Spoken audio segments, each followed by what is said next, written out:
TV film review and preview. I'm Andrew Wright. We have about 3 weeks of material to get through, so let's get on with it.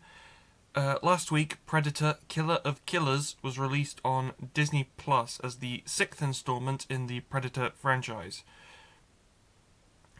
The animated anthology film stars Lindsay Vonci, Louis Ozawa, and Rick Gonzalez as 3 people from human history who manage to defeat predators, but that brings consequences to them, for them. So I went into this film with low expectations because it was animated, and I don't really think highly of animated installments of live action franchises. And frankly, the film is unsalvageable because the film is only 90 minutes long. It has to cover about 4 different sections of plot. It just rushes through without properly developing any of the characters or giving us time to connect with them. So literally, like, each of the segment introducing the characters is only like 15 minutes long. Plus, its heavy connection to Prey, the previous Predator film, it didn't help because you could just tell how they were trying to connect it to Prey. I gave the film 1.5 stars out of 5. Predator: Killer of Killers is streaming now on Disney Plus ahead of Predator: Badlands releasing in cinemas this November. And that's actually going to have a little mini crossover with the Alien franchise, so that's going to be exciting. This week, the live-action remake of How to Train Your Dragon arrived in cinemas. The film revolves around a Viking village on the Isle of Berk that has been enemies with dragons for generations when a Viking named Hiccup and a dragon named Toothless form a bond that challenges the very foundations of Viking society. It's based on a series of books by British author Cassandra Cowell, something like that. I honestly can't remember, I'm not tuned in. The film stars Mason Thames, Nico Parker, Nick Frost, Julian Dennison, and Gerard Butler, who reprises his role from the animated films. So the live-action film is directed by the director of the animated films, and in some cases is a shot-for-shot remake of the animated. So the film has received about 80% positive reviews from critics so far, who say that the film is made with a lot of loving loyalty to the original and manages to enchant on its own 2 feet, even if it doesn't live up to the original. I guess I've not seen the original. I guess the original is just something that's so highly regarded. It's untouchable. How to Train Your Dragon is in cinemas now. A sequel adapting the second film is set for release in 2027.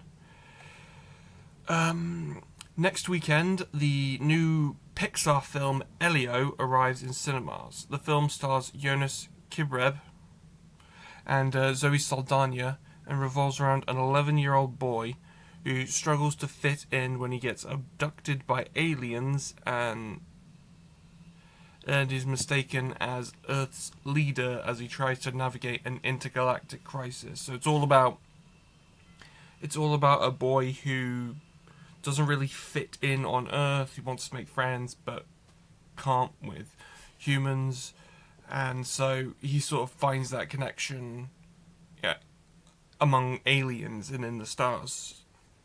So it's one of the typical good feeling Pixar films. I'm actually really excited for it because I love Pixar.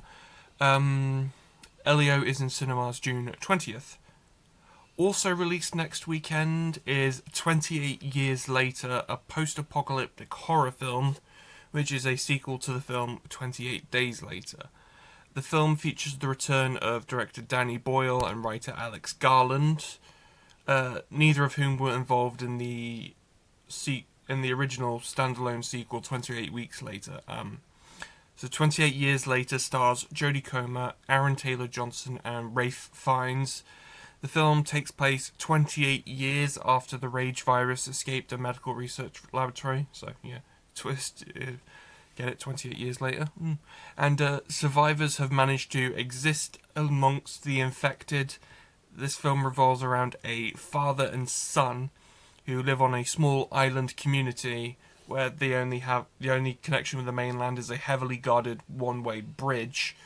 And this father and son, they go on a mission to the mainland and discover the horrors and surprises of the outside world.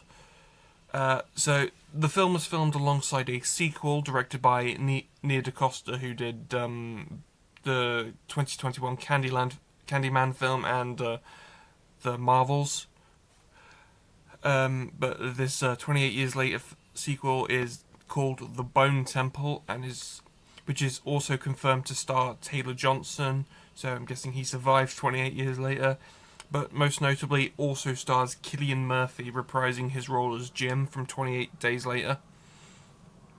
And Cillian Murphy's an executive producer on the films, I believe, including this current new one, which I don't think he's in, but there was a lot of discussion when the trailer came out that he'd been zombified or something. So you just have to see. 28 Years Later is in cinemas June 19th. My most anticipated film of the year, F1 the movie, arrives in cinemas June 25th. I'm really looking forward to this one. The film stars Brad Pitt as Sonny Hayes, an American Formula One driver who competed in the 90s. So he would have competed alongside the likes of Ayrton Senna, Michael Schumacher, Damon Hill, all the greats. And he gets asked to return to the sport to mentor a rookie prodigy at his friend's Formula One team called Apex Grand Prix. The film also stars Damson Idris as Hayes' rookie teammate, Kerry Condon as Apex Grand Prix's technical director, and Javier Bardem as the team's owner and Hayes' former teammate. The film is directed by Joseph Kosinski, who most famously directed Top Gun Maverick, which was very authentic. All the actors were actually flying fighter jets in that film. And this film, Formula F1, is an authentic depiction of Formula One, with filming taking place at actual Formula One races.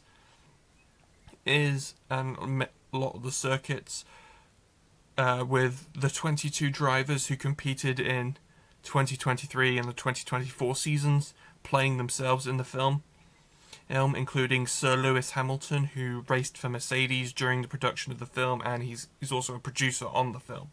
So that was actually instrumental in helping this film get made, because Pitt and Idris are actually driving actual, well, as I said, it's an actual Formula One car. It is an actual Formula One car. They actually drive it on the track.